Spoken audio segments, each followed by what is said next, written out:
Hi guys, అందరు ఎట్లున్నారు? ఇయ్యాల ముచ్చట ఎందులో అంటే చూస్తున్నారు కదా మీరే, మా అత్తమ్మ చేసిన పాలాల లడ్డు.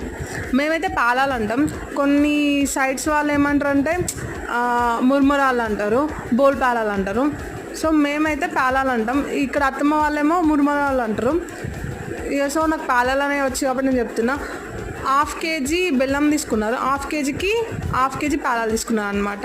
ఇది ఈక్వల్ క్వాంటిటీ, అట్లయితే మస్తు ఉంటుంది. ఆనకం వచ్చిన తర్వాత ఆనకం ఇట్లా రావాలి, చూస్తున్నారు కదా, ఇట్లా బాల్లో వస్తే ఆనకం వచ్చినట్టు. అప్పుడు ఈ మున్మరాలు వేసుకొని కలుపుకొని లడ్డులాగా చుట్టుకోవాలి. వేడిగా ఉన్నప్పుడే లడ్డులా చేసుకున్నాం అనుకో మంచిగా వస్తాయి. చల్లైనాక వేసుకుంటే మొత్తం గట్టిగా అయిపోతాయి, లడ్డు చేరాలన్నమాట. కానీ టేస్ట్ మాత్రం మస్తు ఉంటుంది. మనం బయట తీసుకుంటాం కదా, 1 రూపీకి ఒకటి, 2 రూపీస్కి. ఇప్పుడైతే ఎక్కడ అమ్ముతలేదు తెలుసా. నేను స్కూల్లో ఉన్నప్పుడు తిన్నాను, ఇప్పుడు అత్తమ్మని అడిగిన, అత్తమ్మ చేసింది. Thanks for